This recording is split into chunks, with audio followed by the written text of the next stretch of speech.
And our broadcast, just for clarity for Beth and Charlie, we have no audience in the room at the moment, but see if that changes. But Okay, thank you. Thanks, Andy. okay, we are live. Okay, this is the planning board meeting for May 1st, 2024. I'll begin by calling the roll. Alden Clark is not here. Beth Delisle. Here. Bob Coe. Here. Jamie Pennington. Here. Heather Rogers will not be here. Charlie Palmisano. Present. Brian Balkan. And he is actually coming in as a panelist now. So Brian, are you with us?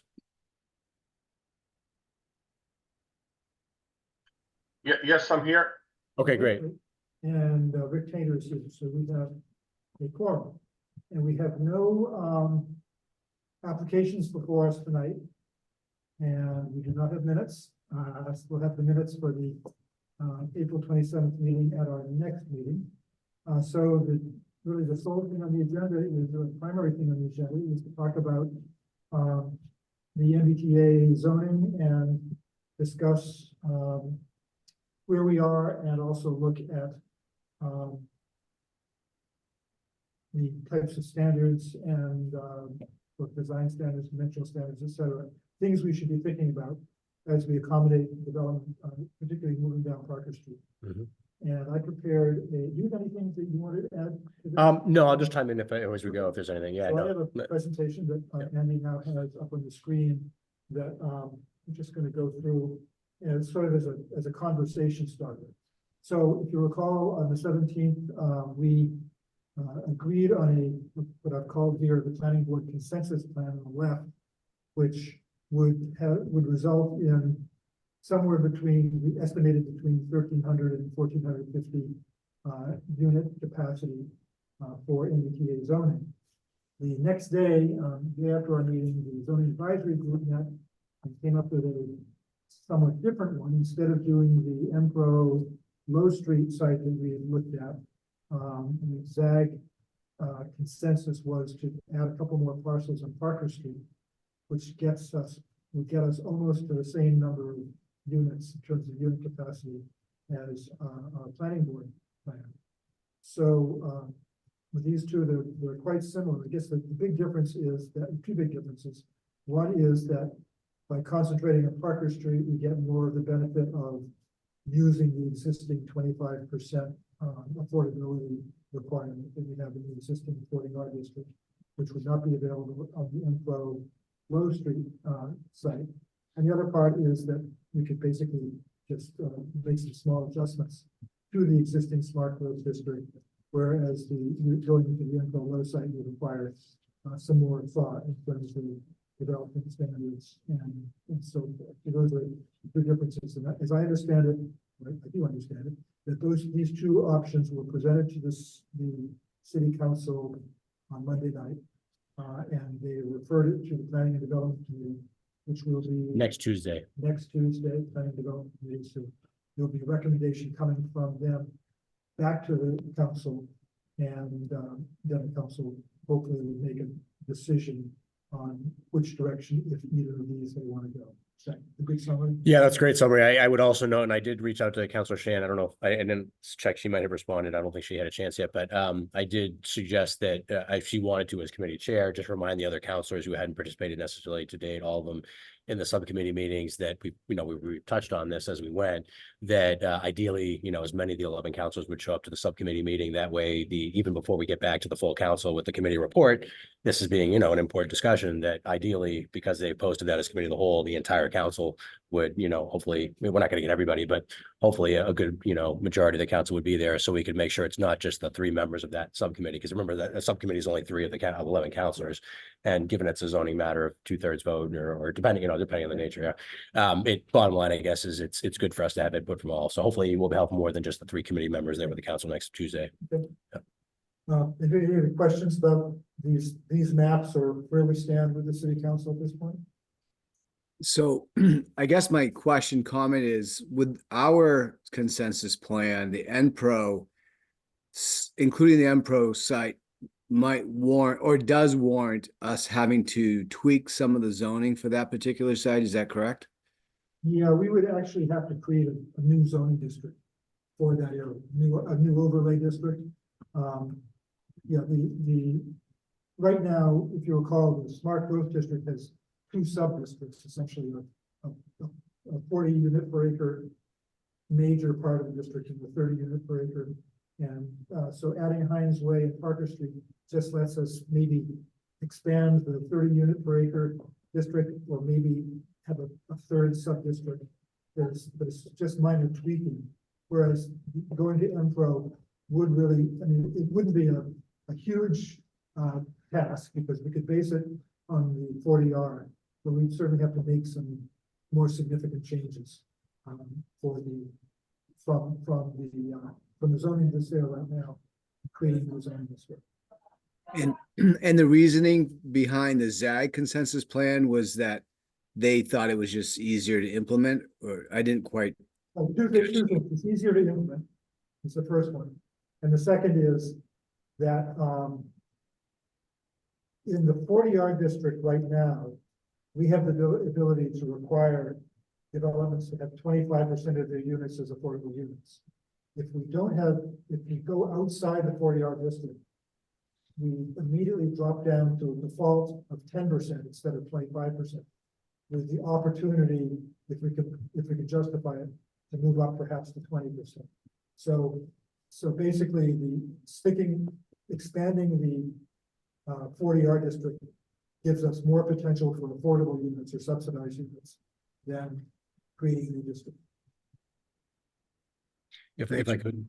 Yeah, and If I could add, just one other consideration. So I know updated my memo to the council. There was a request that I updated the memo that I gave to the council. And one other point that I noted in there, that again, it's up to the council at this point, but one other consideration I think is worthwhile is, while I'm in favor of the streamlining of permitting for appropriate uses, in this case, the residential, that because the MPRO site is closer up to, say, High Street, where it comes down with Cary Ave, and it's so close to the rail trail and so forth, that the board, essentially at the end of the day, because this board presumably is going to be involved in the permitting process, that this board might still want to retain a little bit more of the discretionary control over what's happening in a location like that than, say, by comparison, depending on what your perspective is, whether, an additional piece of what we've already seen on the Parker Street, Boston Way area, sort of weighing those two in comparison, it might be that part of that, concern was retaining a little bit more of that authority in that location. Whereas with MBTA communities, you might have less leverage essentially when it comes to design standards and review with a developer, because of the way that the regulations and the boxes or the guardrails are on there to prevent things from getting out of control in terms of how difficult the permitting process is for folks. So our design standards, our permitting review would be examined essentially by the state before approved, versus here you have the latitude to do as much as you normally do with zoning and permitting. So anyway. Thanks. good answer. Yeah, good answer. Thank you.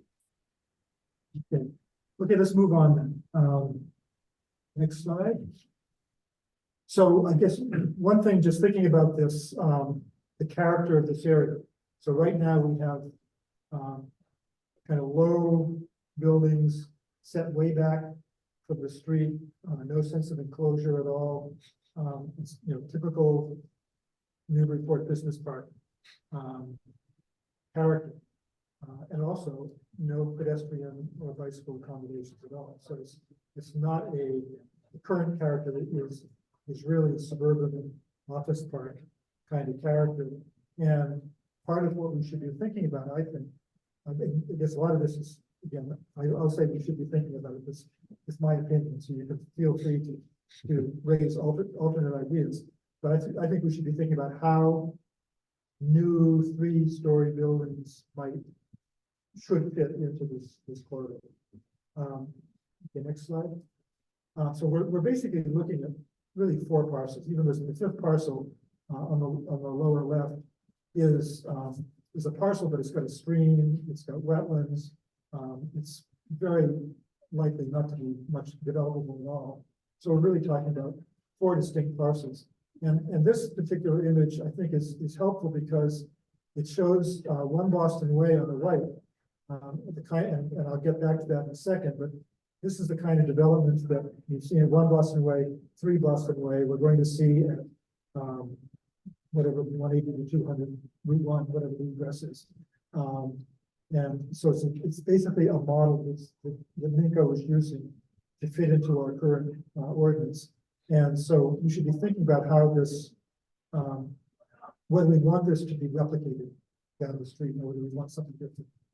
Next one. Yeah, and sorry, and I 100% agree with Rick's points here and where all this is going, including the streetscape improvements, which has actually come up in this section before, the bikeway, connections and so forth. We actually wanted to, when this bike path connection was put in with some state monies and some of Boston Ways improvements, we wanted to extend it further, but we had the discussion about, cost and who does it. And so we wanted to implement this in phases. But I think it's also worth noting that the one little oddity that we had in the case of the Boston Waste site was they had this National Grid easement going through here, which precluded their ability. So here we have this, I think to Rick's point, right? We have a very long building on that site. And so here we are with the aerial view. And one thing about our current zoning is it has a 10-foot maximum front yard setback. Right. And we do have the ability to waive things. And I know that One Boston Way got a number of waivers. I wasn't on the board then, so I don't know what the extent of those waivers were. Yeah. But it's clear if you look at the property line along Parker Street, the yellow line there, you can see that looking at One Boston Way, if the building is very close to that property line. So that probably does meet, I guess that meets the 10-foot setback there.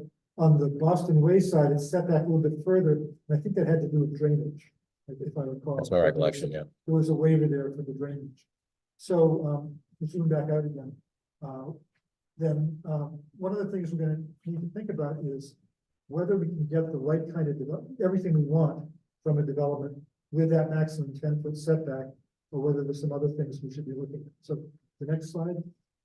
So right now, these are the approximate setbacks that I've measured from the GIS. So right now we're at, 180, 110, 70, 50. Clearly we don't, get my opinion, but clearly we don't want that for this kind of area if we want to create a sense of enclosure in the street and a pedestrian orientation. But we want something that's different than what's there right now. I think everybody, please feel free to interrupt me. Well, yeah, it's funny, Rick. I was actually just thinking that. So I understand this. You would like to see more, let's just call it urbanized development along Parker Street, whereby the buildings would be closer to the road, and then there would be sidewalks and pedestrian access, things of that nature. Is that what you're talking about? And also not having the buildings separated from the street by parking lots. Okay. That's a big thing too, to make it more pedestrian friendly. Yeah. And then obviously increasing the corridor of accessibility from Parker Street to, is that Scotland Road? I forget the name. That's Scotland Road, right? Yes, Graph.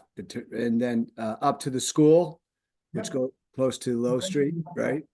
Yeah. And the new pickleball court at Chris Webb's place. Before we get to like what we might want to see, right. ideally, I just want to make sure I understand the parameters of the MBTA. So is my understanding correct that basically to get to the capacity analysis, they use the 40R zoning setback? So well, we're gonna get there. you're going to get there. I'm Okay. gonna get there because I think that if we start moving, that's one of my last slides, I think. If we start moving the front yard back, then that reduces the building envelope, right? So it might reduce the unit capacity slightly. Is that what you were thinking about? Yeah, that's where we're headed here, right? Potentially. Which how far I mean, again, I know this is not about the character. You're talking about character, and that's important, but just like to understand where this might be going. Could you change it much at all before you have to add more parcels? I don't, well, because if we look at the ZAG plan has a range somewhere between 1,241 and 1,360 units. We need 1,292. So we might actually have the flexibility in there to do that. The other thing we could think about is increase the density, because we asked for that capacity to be calculated at 30 units per acre. So we could, for example, make that building that's across from One Boston Way, make that an extension of the 40 units per acre, get some more capacity there. So we can play around with these density. Right. But something we're gonna have to think about as we refine this. Yeah. If I could, and I'm thinking about the same sort of, lens of issues, right? One thing I just wanted to know is, so the existing 40R district does call for essentially, or does specify the buildings are supposed to be brought up to the street, right? Which is something we want there. One thing, and we have had at least to date, a little bit of the oddities with the lots that Minko's used in a way. These lots going on Parker Street might be a little bit more quote unquote regular in some ways. But like the Haley site's a very unusual kind of, configuration, right? Very tight and narrow. And in the case of the Boston Way sites, because of the National Grid easement going through there and the 50-foot, just, you can't do anything in this area that's going to, anything with the building that was going to constrain there a little bit awkwardly too. But I think, the one thing that isn't addressed is the proportion of that frontage that is, covered with that building. Yeah. So if you've only got like a short segment of building on each lot, right? But if we're able to improve the 40R districts by, adding some specificity to that, you won't have this like long gaps between, the continuity of the district, right, of a neighborhood. So, yeah. So let's keep going here. And sorry, one last question on Andy's point there. So can you remind me, One Boston Way, for example, what is the parking ratio to units, to residential units? I don't recall off the top of my head, but I know that there are a few spaces over what the ordinance requires. But it's the ordinance is based on the bedroom size, right? It is, yeah. It might be something like 1.3 or 1.4. Yeah, it's like 1.2, 1.3. I think it's more like 1.3. 1.3. Yeah, 1.3 about. Remember, each of these projects is a slight variation, sort of call exactly the ratio on the top of my head for each of them, because they were a slight variation off of the default in 40R plus, a variation of a few spaces. Usually developer oftentimes wants a few more spaces than the ordinance actually requires. So, Well, I ask it because if you're thinking of increasing the density, right, then you need to have the available room for the parking for Right. each of these parcels. right. And the state does, I mean, at least for the calculation purposes, the state does put, in their algorithm, some basic assumptions about this place, the space that parking would to displace. But So, that's a really good point, Charlie, because the state's calculations, as I understand it, are based on providing all of the parking with surface parking. that's right. And One Boston Way and all of these Minko projects have parking under the building. That's right. So they're getting more density than the state would say they could get. That's right. at that site. Yeah. The So- state's not giving us credit for all the Right. density they So I might be think- getting. I think that there's we could probably get a lot more density than the state is saying if we assume that parking is going to be placed below the building. Right. I actually didn't know they had parking below there. Interesting. Yeah, But that's not an option with MBTA. The state, well, even if you were to say this site's directly across the street and the wetlands are about the same distance away and the same topography, there's no allowance here for us to try to make the case for that. We have to basically assume it's all surface parking, because again, they have to do a broad brush regional approach. They just have to kind of have uniformity, which may in this case not give us as much credit, but we could anticipate some different things happening here at the site, Well, it gives flexibility to a developer is what I'm suggesting, I guess. Or asking. so go ahead. So this is my nightmare scenario. Yeah. Mhm. Having 5 more Minko projects, right? With the same kind of orientation, 10 feet from the street. And these parcels are longer, deeper than they are wide, so this is probably an efficient way to do it. But Are those crop rectangles? what's that? Are those crop rectangles? Yeah, exactly. So, but I think this is the one thing I would like to make sure our zoning doesn't allow. That we want to discourage this type of development. Incidentally, Yeah. just coincidentally, when we first started, I would say first started, but years ago, when we were talking with NED, maybe around 2016, 2017, Yeah. the first plan that we saw from them for the Waterfront West Yeah. area was the same configuration of these buildings, just all the same Right. parallel rectangles like this, which, even worse to put in the downtown, than even here, but yeah. But this doesn't create any kind of sense of community. Right, there's no sense of neighborhood here, right, or streetscape, so, yeah. So go ahead. So here's what we have right now. So on One Boston Way, it kind of works because the Parker Street is kind of at an angle. It's not a right angle, Parker and Boston Way. So you get some more lawn in front of it, which adds to it. If the whole thing were 10 feet from the street line, it might be kind of oppressive. And also because you have another street there, which you sort of, even though it's the back of the building, it sort of gives the sense of having the building, giving the streetscape, having a streetscape. Is that street, Minko Street? No, it's a public street. That's a public. It's a public street, yeah. And in this case, I think it's important to note that as I mentioned before, this is probably a place where there was a waiver because they could not put the building 10 feet from Boston Way because of the drainage. Mhm. That's my understanding. They need to have this stormwater system, something like that. Yeah. So it's actually set further back than the zoning would require. So it's, I think it's something to think about. It's a 4-story building. We may be looking more at 3-story buildings going down Parker Street, but we'll see about that. Okay, go pick another one. So I started looking around the web, trying to find examples of, buildings that kind of hugged the street or, had their major face toward the street. This happens to be a senior housing building out in Illinois. It looked like it was perhaps 20 feet back from the street when we figured in the entrances and everything. Maybe even a little bit more. Again, it has a feeling of being more pedestrian oriented. Another one. This is 3-story multifamily. Probably not the kind of design that would happen here, but it's probably 20 feet back from the edge of the street. If the edge of the street is the back of the sidewalk.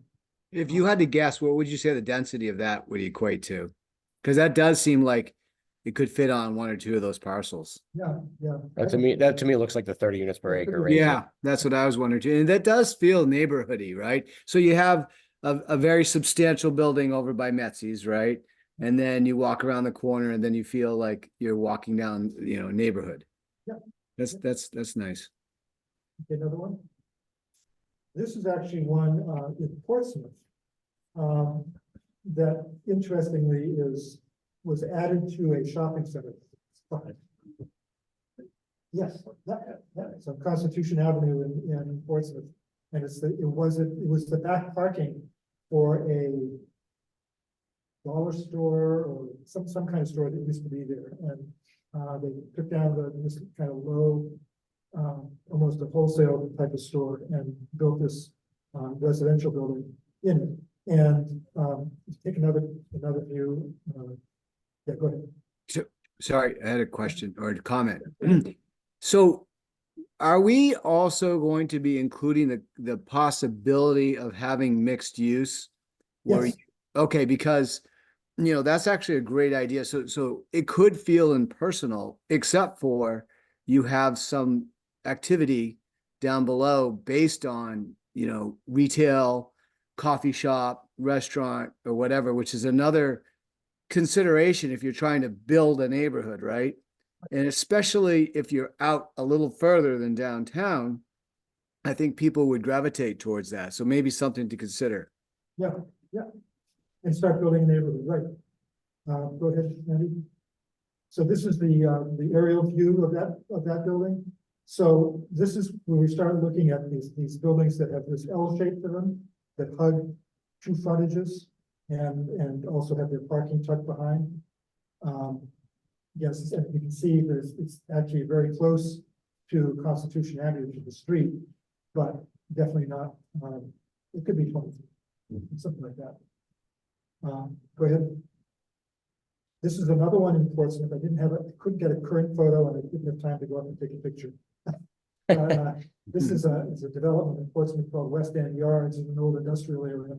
And again, you can see the buildings are kind of using that L shape to get a major frontage along the street and then use that to tuck the parking behind. Another next picture. And that's what it looks like from the air. So I think we can perhaps think about this kind of approach for Barker Street. Next one. Ryan, you may know about this one. I didn't know about it. I used to work here, but this has happened since I used to work here on Mount Wade Avenue in Framingham. It's called the Buckley Apartments, and it's obviously very close to the edge of the street. There's a grade change there, so the building is kind of in the foreground. The building is below grade. Down by the driveway is at grade. See a bike lane though. The bike lane, yeah. Next picture. Another view of it from down below. And again, it's one of these, then take the next picture. And you can see, again, it's getting kind of repetitive, but it's this kind of L shape that helps you create some enclosure within the site, and also give you a long wall along the street to give you some sense of place there. And then we have the next Minko project, which is got the same type of close to the street. I think we gave some waivers there. I can't remember in terms of Yeah. setbacks. Yeah, a few. But this is, we might have more of this.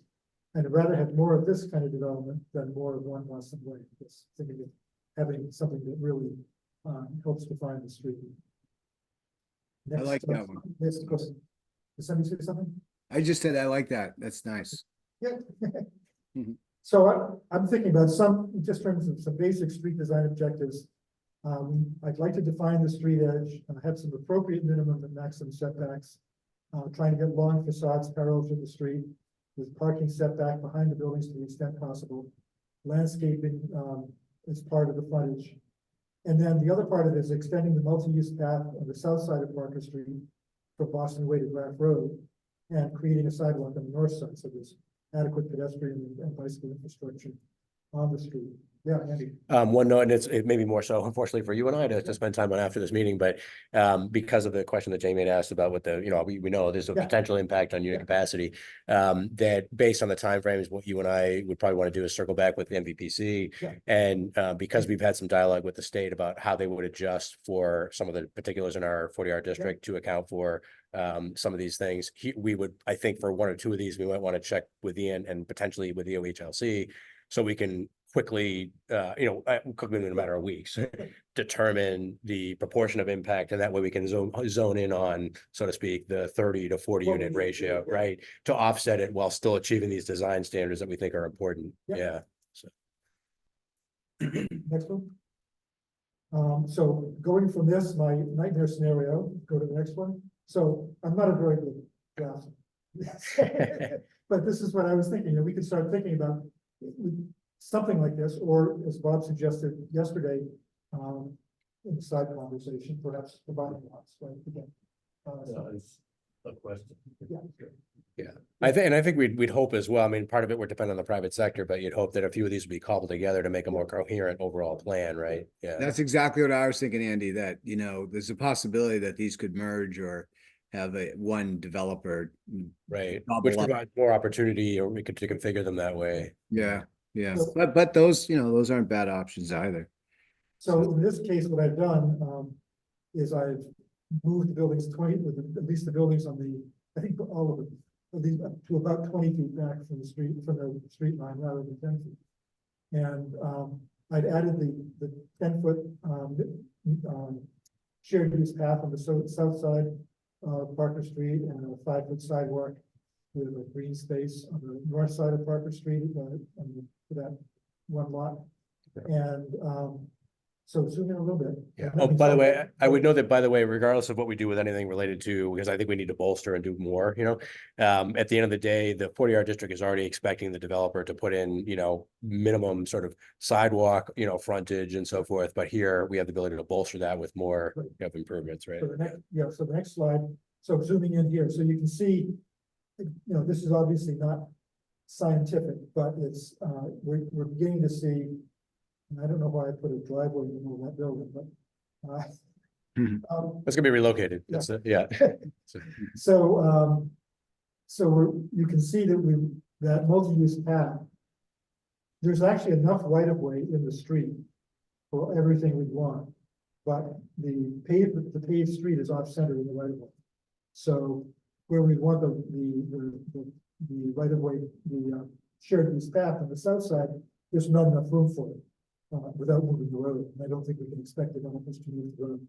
So I'm just sort of showing that if we have the buildings 20 feet back from the lot line, we still have room for that 10-foot shared use path that partially intrudes into lots. We didn't have to use some easements or something like that. Yeah, go ahead. Just a quick question on that, totally in favor of the effort here, the plan.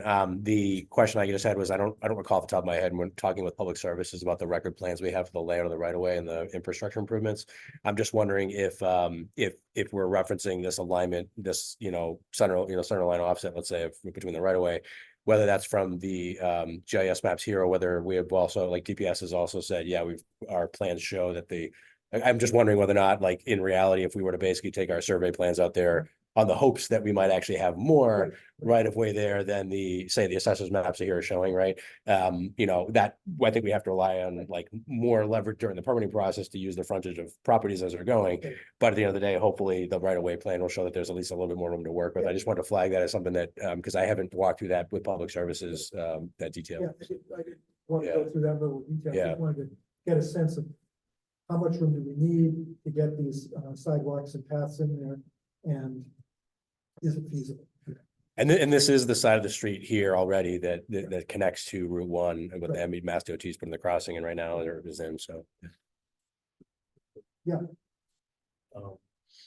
the dimensional strength from the growth back to the base, is there room for kind of planting edge and street trees? So, yeah, so, well, that's, I mean. Depends on how that's much. Exactly what we want to talk about. Yeah.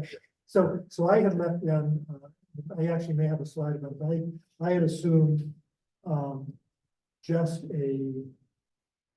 maybe a 3 or 4 foot planting strip between the sidewalk or multi-use path and the street, but certainly we could, we could expand it. I couldn't quite hear what Bob said, sorry. Talking about the width, how much room is there in this plan for a planting strip, the landscape strip between Gotcha. the multi-use path and the street? Okay, thank you. Have street trees. Or street trees, yes, Yeah. right. Yeah. Right. And the other question I have, and if you could zoom out just a little bit. This is out all the way on Go this to- one. go to the next You mean, one. yeah. The reason I was asking about that street next to. I was wondering if you could use that as a point of access to these 3 new parcels and bring the cars in on the backside. They could, but only if they use this lot here. So it wouldn't be permitted on these other lots back Right, here, right. but they could definitely do it here. It's kind of back to combining parcels again, problems with that. But, you know, is there a way of avoiding all the curb cuts on the. Yeah. Parker Street and room traffic, and maybe it's a loop and it does come out, you know, like go back there or something. Yeah. But getting all the traffic behind the building so that you can treat those facades. Right. I really like that idea. I mean, it depends a little bit on the private sector for the lot configuration, but I definitely like that idea. And we could, think about, maybe there is some incentives we put in the zoning to make that more attractive. Yeah. Next one. Okay, so right now, these are some key standards we have. We've got a minimum lot area of 10,000 square feet, minimum length of frontage of 40 feet. No requirement for a minimum setback, 10-foot maximum setback. And no requirement for side yards and a 10-foot rear yard setback. So these are some of the dimensional standards we might want to think about playing with as we think about what makes sense for Parker Street, which I think is very different from the Boston Way lots or the Route 1. It's just totally different. We're going to be changing the character of the district, however we do it. So we need to be careful with this. So next slide. So in Melrose, your smart growth district has a maximum of 20 feet back. But it can be increased to 30 feet, provided that the additional yard area incorporates this courtyard and sitting area, and it's at least 20 feet deep. So a really substantial, meaningful sitting area that is a public use area. So that, looking at that as some flexibility there. And then at least 60% of the front side of a lot facing public street shall be occupied by buildings or open space. So this is to get away from having, and I think that language probably needs to be refined more, because I can think about ways that could be, you could not get what you're trying to get out of that. But that idea of saying you want to have at least a certain percentage of the lot that's at least building. Right, maximize that. Okay, next one. In Portsmouth, there used to be this is no longer applicable, but this is really what that Portsmouth building that I showed you, those 2 Portsmouth developments were using These regulations have changed since then.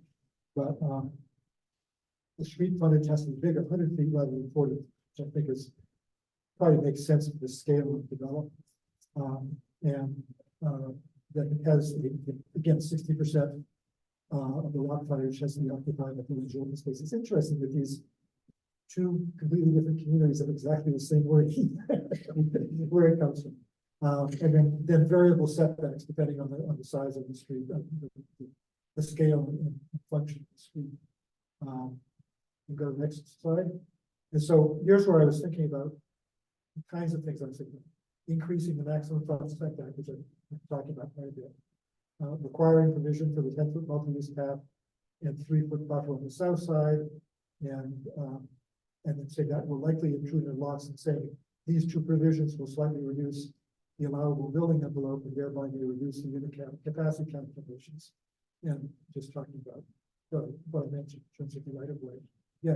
Just a quick question, whether or not you were contemplating and here the idea that this, so I guess to what extent would this be attempted to insert or modify the existing 40R areas versus only the new sub area being added? I'm thinking about this new subject. Okay, that's what I was assuming as well. I Okay. don't think, again, I think Parker Street is so different from State Street. I agree. I think, you might want that so that compact, like the buildings are close, more like a downtown, closer to Route 1, but then further away, you want, right, with Parker's a different street. And So, we're gonna okay, get bigger scale buildings on Parker Street than we're gonna get. on State Agreed. Street. okay, So I think thank you. I think that's really, so what I'm really thinking about here is how do we begin to use zoning to plan, and maybe it's actually the opposite way. How should we plan for Parker Street and what zoning changes do we need to do to make that happen, like in project?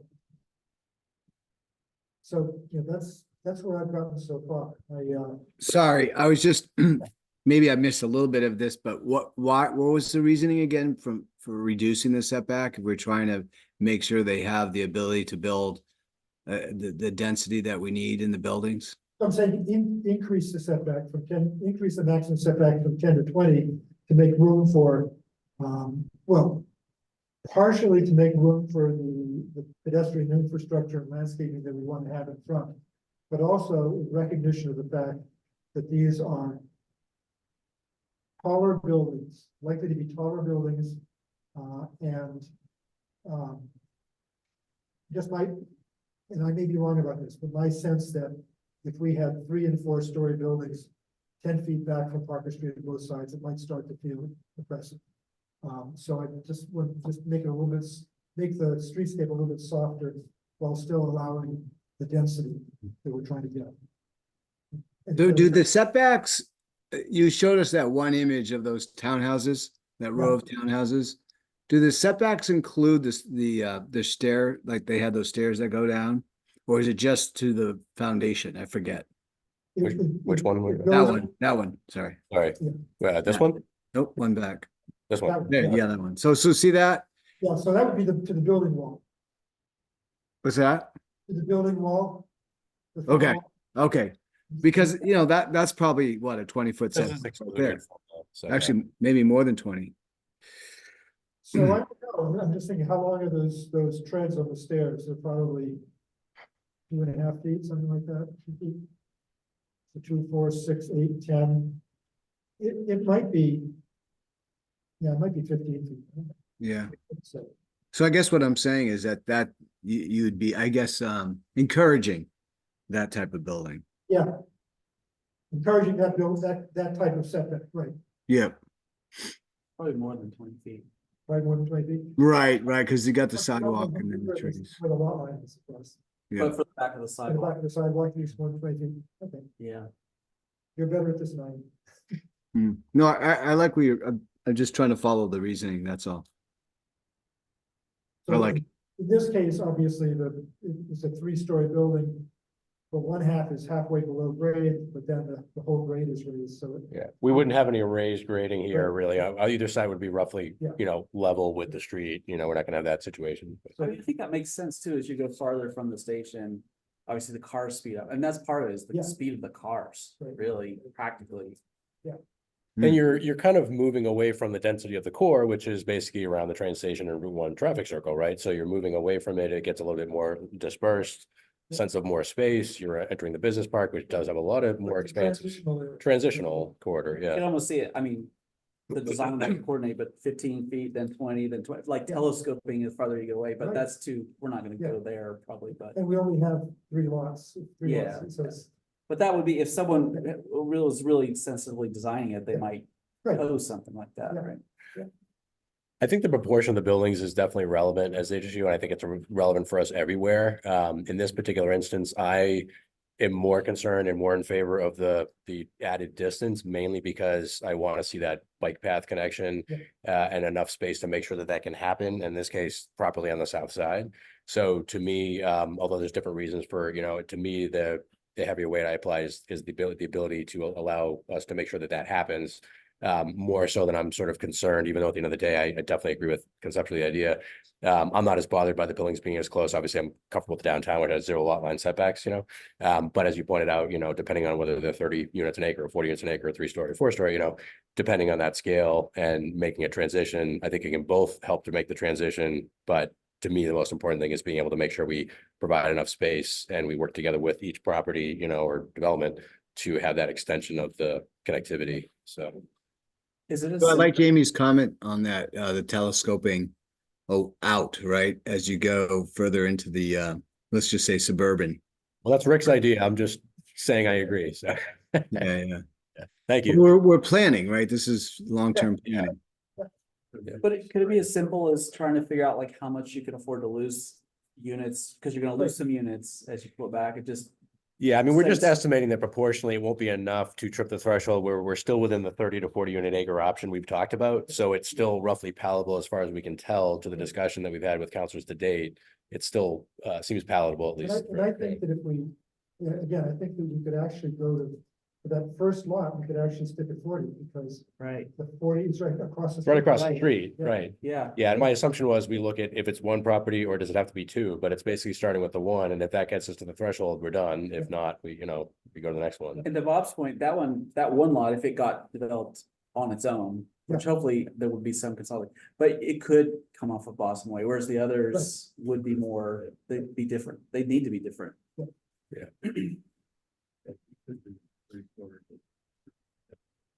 And you have to think that they have to be economically viable as well, right? So that has to be part of the consideration. I'm sorry, what did you say, John? We have to consider, of course, whether or not they're economically viable to build. They'll be able to. 30 units per acre is not Yeah. viable. Yeah. Yeah, okay. L, portion of the L that runs parallel to the parking could be 3-story. So you've got that scale working. Yeah. And then it could actually get to 4 stories, away from the street. Yeah.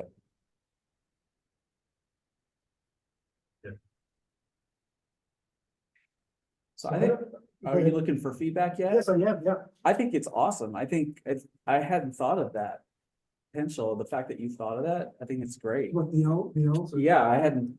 I mean, I think there's some market pressure for people to design things that look nice. Yeah. So I don't think they would all get developed that way, but even 2 of them might be weird, so I think it's great. Why did you not think the percentage build out would work? You said you had hesitate on that you wrote Sorry, that which slide? 60% of the frontage must be built out, but you were worried that wasn't gonna work, because I Oh, thought. no, I wasn't worried it wasn't gonna work. I was just commenting on the fact that both Portsmouth and Melrose have exactly the same words in the Oh. ordinances. Oh, okay. It's like this planning ether that everybody's sharing. But eyeballing it, that's about how you drew it. Yeah. And it also makes it have to be a turn, because those are 60-foot wide buildings, and that's what multifamily buildings are. Yeah. Always. Yeah. And so they already will have to make a turn, so you've made them force the issue that they have to make some sort of L, and that makes them just think more about, okay, well, what that L is. I think you've already, I think it's great. I think What it's do you mean it has to make a turn? Well, That's the To- typical width of the bay, to of the get 2 that much units frontage, with the the hallway. corridor inside the multifamily building will have to turn. Yes, I guess. Okay. Yeah. So now, once you've made them do that, they're gonna think, oh, why are we doing this? And Yeah. let's make it, so you're enforcing a certain Yeah. design thinking, which I think is fantastic. I think it might help to we already have illustrations in the smart growth zone of things. Yeah. We may want to have some illustrations of examples of buildings that have done this. Yeah. You know, say, here are some ways you can deal with this. Yeah. Yeah, the strength comes from the text of the ordinance and what the guideline actually says, or that the board uses. But the detail helps with that to illustrate it and to help to bolster, as the board saying to an applicant, this doesn't quite meet that standard, this is what we're talking about. So, Go back to that one with the buildings are set back up. oh, sorry, yeah.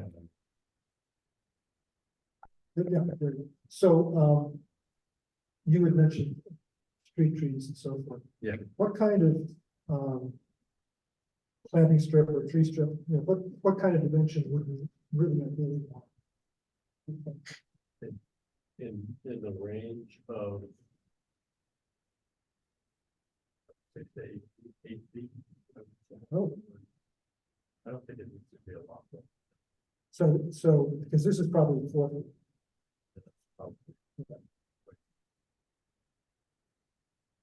Okay, so that a little bit more, so we have that, so. That would actually give, if we had a really nice tree planting plan, I think this is a nice avenue. If you look, I mean, it's a totally different environment, but if you look at city of Boston standards these days, like down in the Seaport. There's a planting strip along the street, which generally has more of a kind of cobblestone paving and intermittent tree grades and trees. And then they now are pushing, for maintenance reasons, they're pushing for concrete sidewalks. So they're plowable and they're not dealing with bricks and everything. So, but they get the texture of that in the planting strip. And just not that you would do that here, but I'm just thinking dimensionally. If I remember correctly, those are probably a little bit less than what we're talking about, but this kind of the idea, the proportions are kind of right. So I would say in a situation like this, kind of 8 feet gives you plenty of room for a reasonable tree and some ground cover and whatever. And that's I think all you need. It's the trees are what's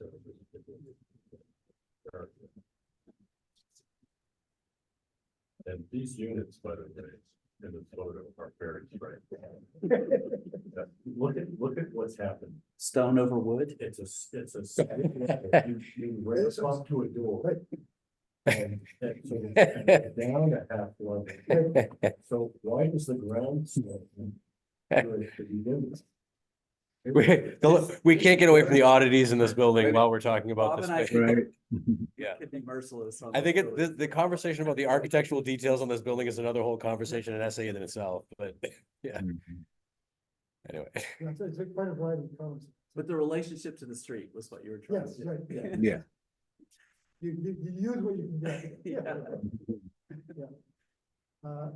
Any other ideas for this? Anything else we can be working on? The only thing I was gonna say, just in terms of like getting as much feedback as possible on this is the time frame. If we're trying to roll obviously this into prior to submitting to the state, so we know where this impacts the unit count, and then we can go back into the exercise back into the lots to verify, is it just the first lot that has to be 40 units an acre and then the others taper down or whatnot.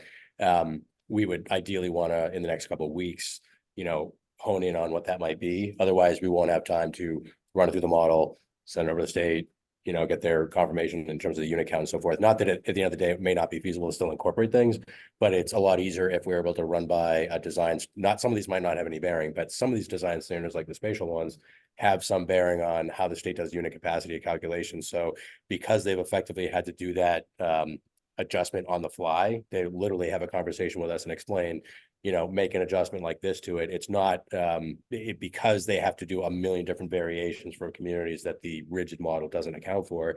The sooner we know what these parameters are actually going to be in the ordinance, the clearer we can be with EOHLC about the actual numerical impact on the unit capacity, as opposed to sort of a vague notion of what it might be. Ian and I from MVPC met with the state the other, week or two ago. And we went through some of those parameters that we were contemplating, as well as the existing 40R. But here, where we have a new one, obviously, the sooner we are able to run that through the model and verify with them how they would be treating it, we can verify that they will actually get the same number at the end of the day. They're not going to be disputing with us, where our unit capacity comes out. So if there's a Well- date you could go slightly under by this increased frontage, there's no doubt that adding that one lot at 40 units per acre would more than compensate. Right, presumably that's the case. And Oh, right, there's no doubt, yeah. Unless there's something really weird about the algorithm. Agreed, yeah, and that's one good reason why I think we verified, at least with the zoning advisory group, maybe not the council yet, but at least with the members of the zoning advisory group, which includes counselors, the idea that there was already a level of comfortable, everybody was comfortable with the idea that if we had to go up to 40 units an acre there, that was reasonable to, have a buffer and to be able to get to that unit capacity with the state, should there be any So differential there's on any already of these. consensus on. Well, again, not the full 11-member council, but at least with the zoning advisory group and the 5 members we had there was general consensus that it made sense to have that discussion and to agree upon that, recognizing that we would want to be on the same page if we ran into, because the 30 unit per acre scenario was very tight against that capacity. So we wanted to make sure that at the end of the day, everybody had also conceptually agreed that if we had to go up to 40 units an acre on one of the lots or more, that we were already prepared for that. So is that accurate? Is that, yeah. So, I'm now realizing that I've said something a little bit misleading. So when I've been talking about this, I've been saying, let's move the maximum front yard setback from 10 feet to 20 feet. We're really almost talking about a build-to line at 20 feet. It's not a minimum or a maximum. It's saying, let's establish a street line. So maybe it's That also encourages more consistency, but Yeah. frontage to frontage when they don't combine the lots together, on their own. So I like that idea of having uniformity in that way. You're hesitant. What do you think? I don't know, except you get 4 buildings in a row. Well, maybe we're talking That's a about. little too much, yeah. right? So how do you balance So that? maybe we're talking about but maybe it's not a maximum 20, but maybe it's a build to line of 25. give or To like a take- range, Give or take. yeah, maybe we give a 5 range for the build to, so the build to has some Yeah. consistency Yeah. or, So you can jog a little bit, but Can we go back to that slide that shows the buildings on the parcels? Yeah, thank you. Yeah, I articulation, I think is good word, because in a situation like this, the primary line might be there, but this is not a location for just flat facades. oh, yeah, yeah. Right. Yeah, we're assuming there's already articulation and variation of Yeah. the facade as part of that design, yeah. so They may even step back, right? On the second level, or the third level. it could be. I think, well, it does, for a 3-level building, I'm not even sure you need to do that. But for 3. Yeah, So back to, Or balconies, any number of features. what were you saying, John? I said, or balconies or any number of features. Right. do we even discuss retail? In this? We allow We allow it as a use. We already, with the smart growth district, allow the multifamily residential as a standalone use. The main thing that we really focused on when we were working with Minko thus far was to try to make sure like first floor ceiling heights were a little taller. Right. And we tried to get like live work units, and then on the Haley site, we got that totally standalone commercial space. Yeah, I was gonna mention live work also. Oh, yeah. Those kinds of things which might give. you, Activate, yeah, Ground level activation of yeah. we're not able to mandate. You can't mandate, but. we Right, can- we right. can- Mandate design. Right, and that's the thing we were trying to by design.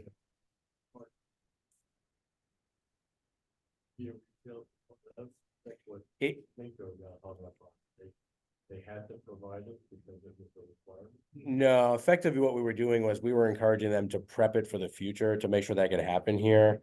We had that whole discussion. Well, it's not going to be viable because there's not enough residents and a gravity of people, to support the business right in that location. But you can think like Metsy's is going to get enough business with everybody kind of building up around there, right?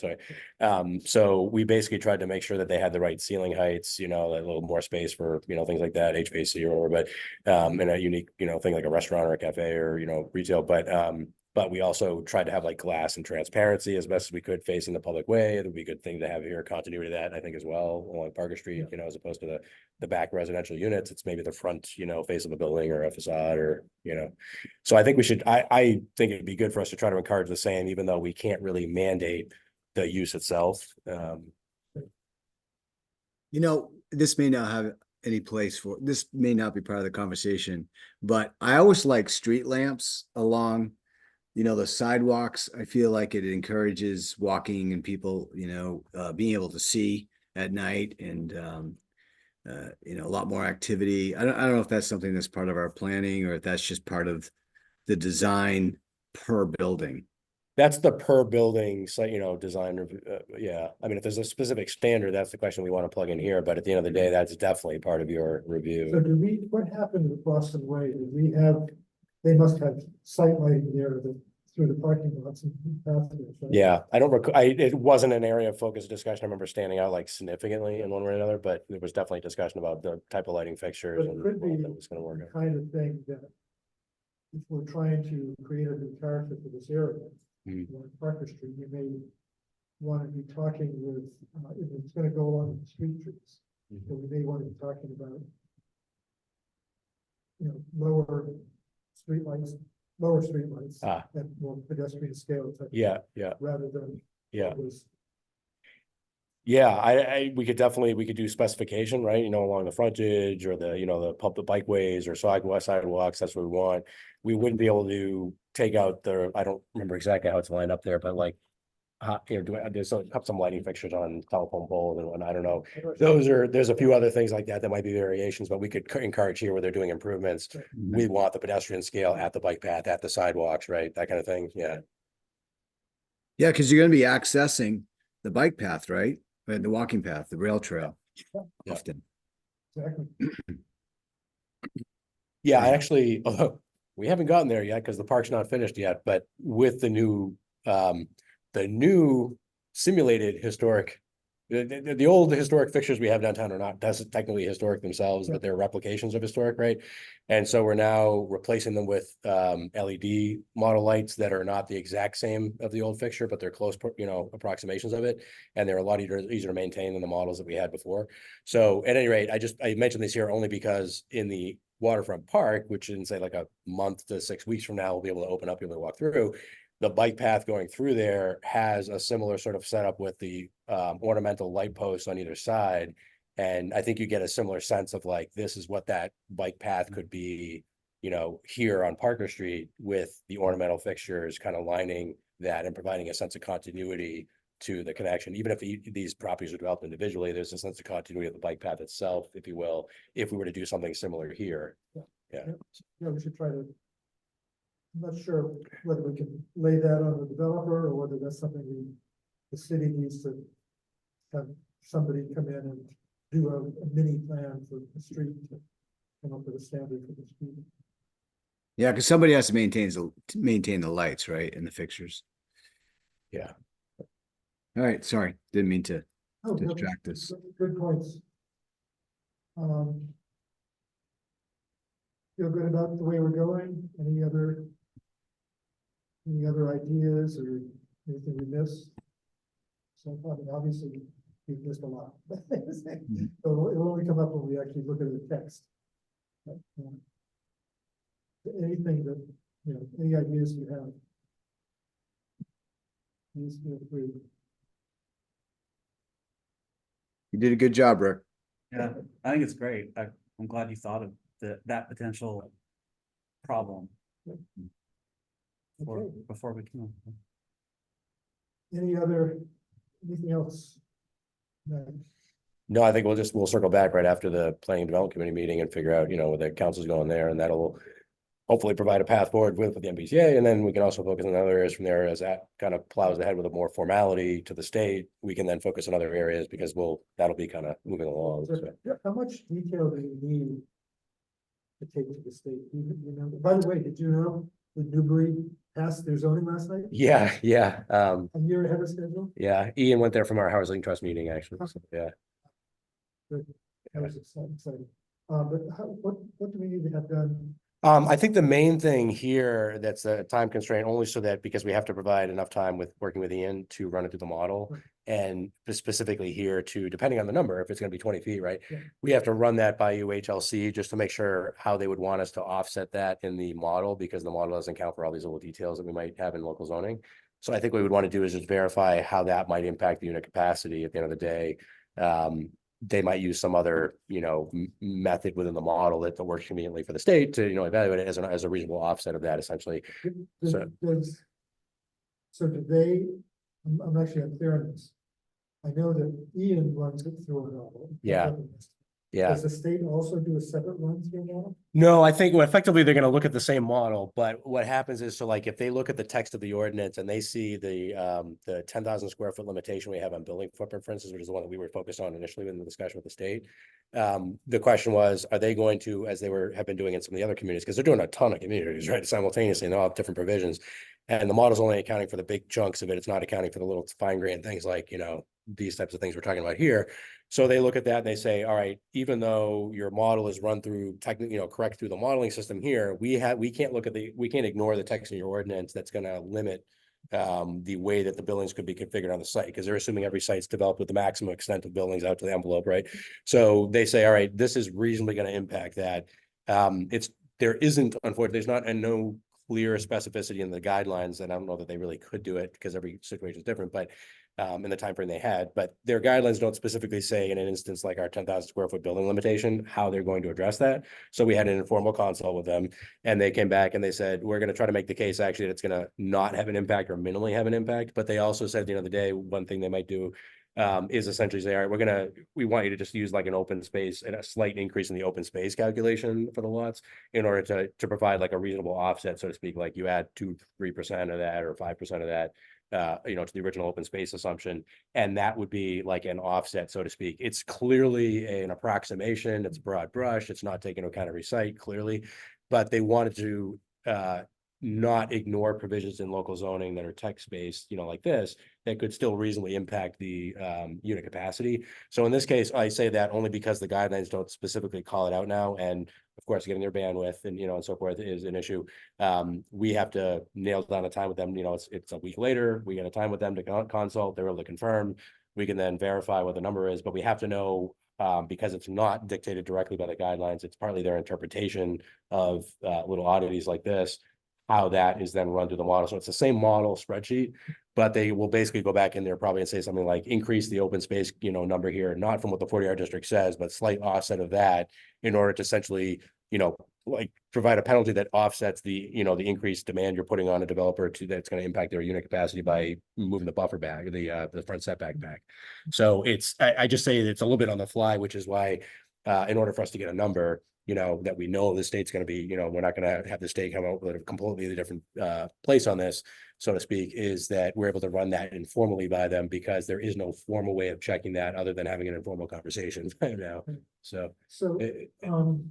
is that Boston Way, is that subject to the 10,000?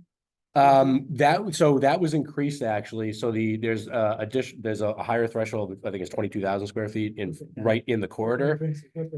So there are a couple of things that were going on. One, there was discussion of whether or not waivers, would be granted or be appropriate. But in that instance, partly because of I think it was the National Grid piece in particular, where they were basically only left with the remaining portion of the property. They couldn't do like an L shape or anything. They had to do like a linear building. Anyway, there's back and forth with the planning board, but the end result was there was a modification that expanded the 10,000 square feet in that corridor only around the train station, that 250-foot corridor where they're in, to have it be allowed to go up to 22,000. So what I'm wondering is whether we need to have a 10,000 square foot, whether we need to have a footprint limitation law on the building in this corridor. If we're specifying some specific designs, things like building face along the street, and then there's a parking requirement, and we've got a 30 unit per acre max. I wonder whether we even need to. I would be fine inserting a sentence that says this provision does not apply in the sub-district, whatever, sub-district C doesn't apply in and to me that would make sense, but it just seems like another, you don't really need it. Yeah. and it might provide more flexibility for, working with the developer to get to the layouts we want, right? Yeah. It seems arbitrary. Yeah. One lurking concern that may not be part of this discussion, but if we are proposing this kind of density in a concentrated area, there are infrastructure and utility impacts, there are traffic impacts on Parker Street. There may Yep. be intersection improvements that are required. I mean, if you're, peak traffic coming out of these residential buildings, heading towards Graph Road. There are impacts related to this kind of density in a concentrated area. I don't know how much we want to get into that discussion, but they're there. Yeah, no, they're definitely there. I mean, to me, this one that Rick is talking about here, this frontage and the bike path and the walk, the walkways and so forth, the connectivity and all that, I think is to me, my lens is the primary one, mainly because the sewers, for instance, and only because I have some of the background in some of the other peer areas, but like the sewer lift station, the area has been upgraded, so it handled, that's an issue that's been addressed with the 40R district. Originally, we went for a mass works grant and so forth. So that's an area that, say, we don't necessarily need to focus on sewer, this is a connectivity issue for sure. Traffic, I just say in general is that there are definitely localized improvements we want them to do along their frontage, 100%. But I'm doubtful at the end of the day that it would result in anything like from a mitigation perspective, because that's still applicable. Mitigation of development impacts is not taken off the table with MBTA communities. There's still debate about little particulars, sort of like the case law side, but it's not precluded for us to basically say you're making an impact, you got to mitigate that. And chime in here if you want to, on that. Well, But I'm wondering about, I was about to ask that question. What can we ask for?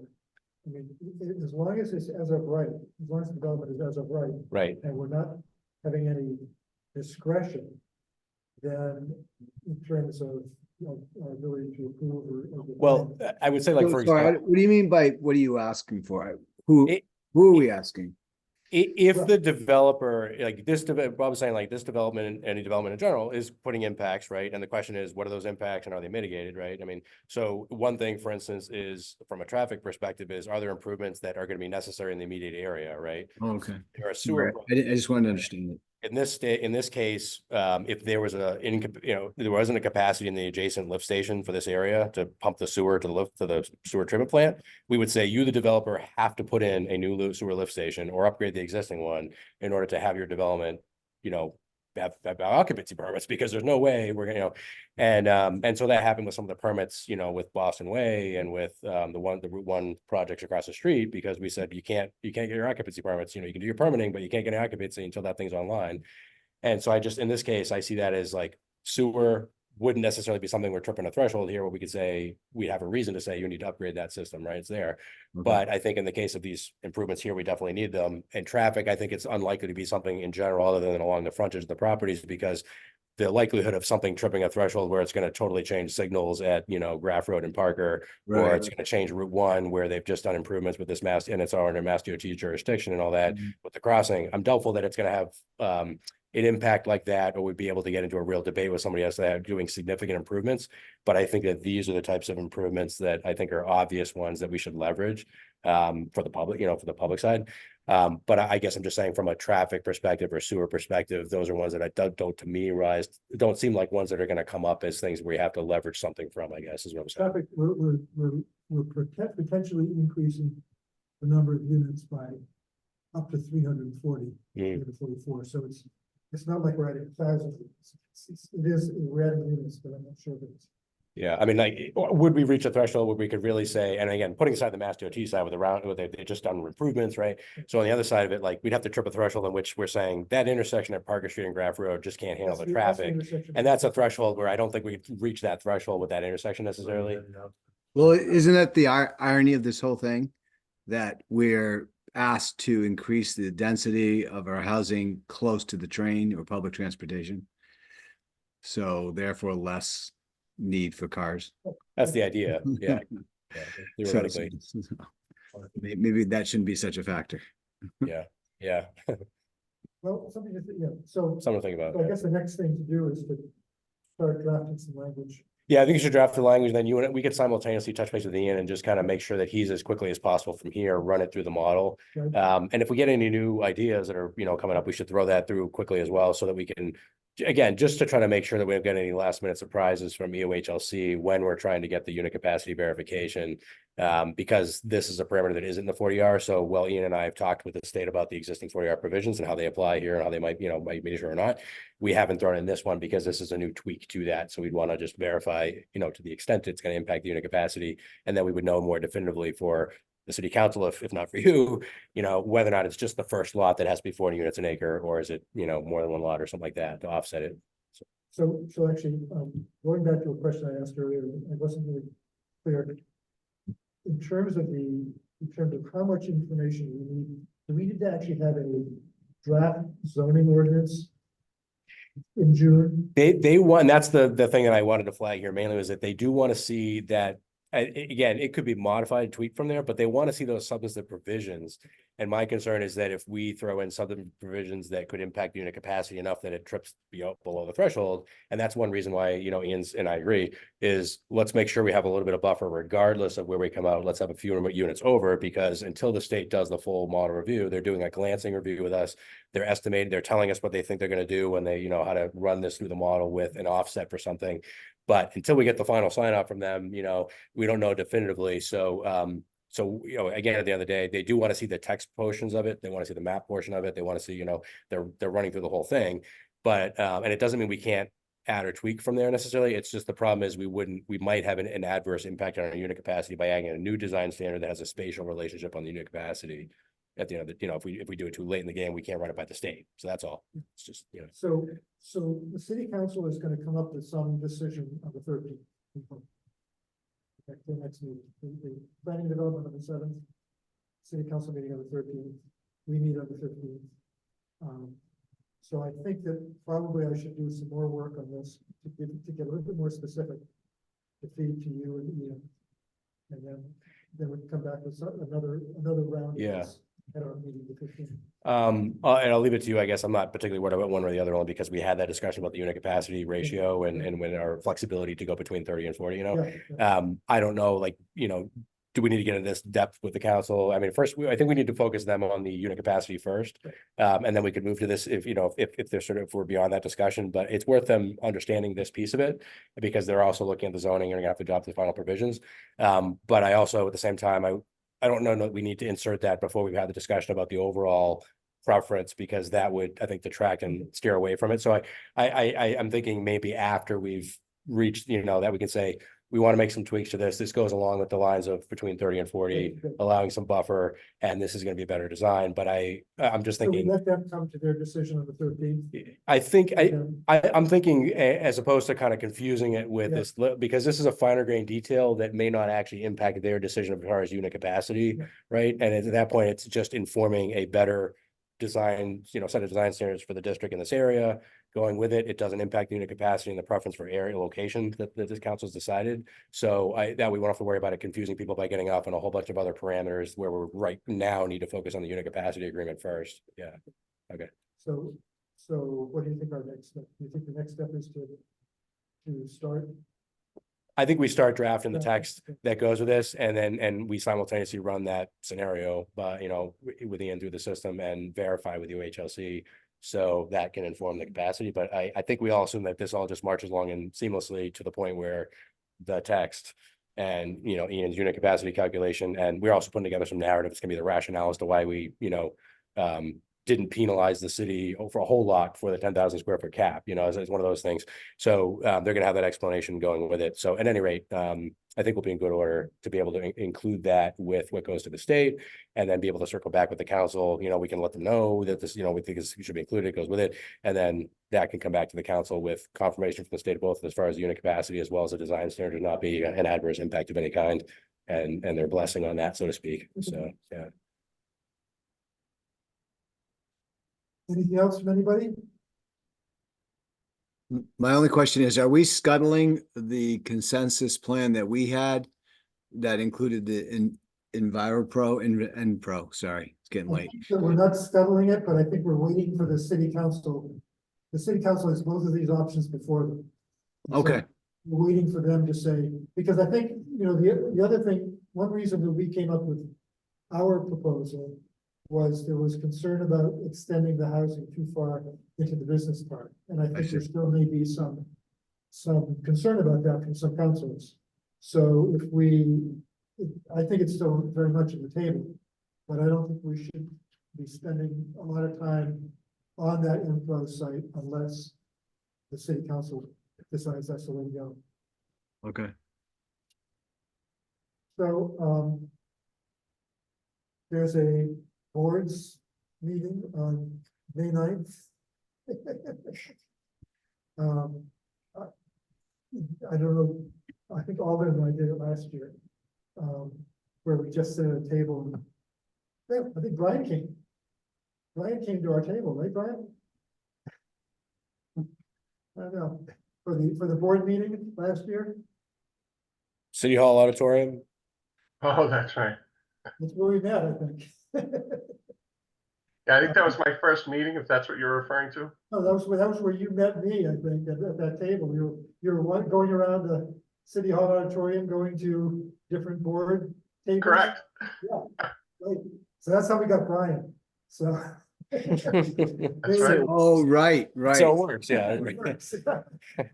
That was the invitation we got. I forgot to respond.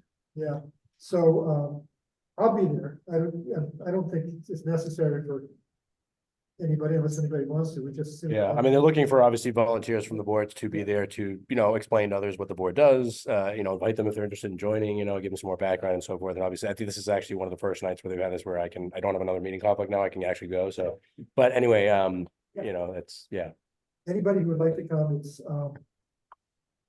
Rick was very persuasive on that night. He was on his A game.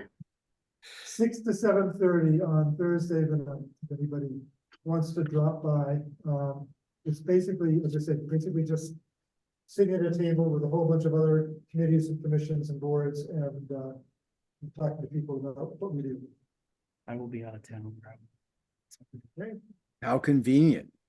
Let's just not lose someone to the liquor commission, okay?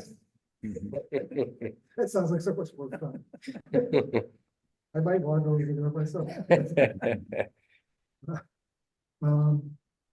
Okay, anything else? Think so, no. I've been noticing a million things in my head. I'm like, Yeah. oh, I wish I had, We have some can't think at the moment. small project on Boardman Street maybe coming up in the 14th. Oh, yes, I'm not, I wasn't, yeah, that, We don't have much on the agenda for the 15th. Yeah. yeah. Something, Kind of fortuitous while we get through this really challenging matter. yeah,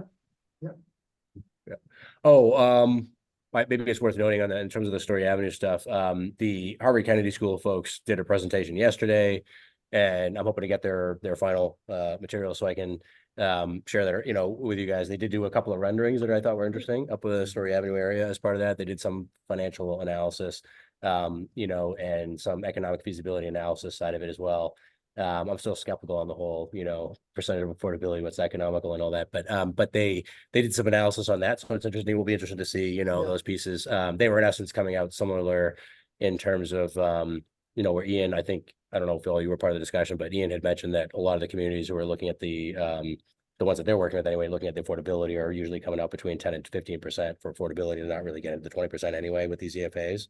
Or, where, and depending on whether we're doing the MPRO area, that we may have to have an EFA or not. But he's finding that, but the Harvard Kennedy School folks were kind of finding a similar thing, looking at sort of a developer's pro forma, kind of running it through and seeing, so you'll be able to, we're going to get the spreadsheet version from them, which I'm sure some of you may want to play around with. You can kind of toggle in and out numbers, like adjust the affordable housing percentage and see what it does to the, again, this is all based on some assumptions about developer pro formas as best as you can, but it's a pretty complicated, I think a good, spreadsheet that takes into account as many variables as they could, and it's kind of an interesting analysis of that. Again, depending on what you're, how much you think that you assume are accurate, but that's interesting. And then it's certainly the renderings I thought were actually good. They've only done a few handful, but they did do some good renderings. I thought that might be helpful, kind of as we kick off and have a discussion about that stuff. So anyway, I'll bring that to you once we get the final version from them. So Cool. Yeah. Okay, if there's nothing else, we can have our second vote of the evening, which is to adjourn. Motion to adjourn. Second. Second, okay. And unfortunately, we need a roll call again, so, Beth, Yes. Bob. Yeah. Jamie, Yes. Charlie, Yes. Ryan, Yes. Rick, yes. Okay. Thank you, everybody, for this. This is actually the fun part of being in the planning board, I think. Yeah. Yeah, it was good. Thank you, Rick. That was great work, seriously. Thanks. Yeah, appreciate it. Thanks. Good night.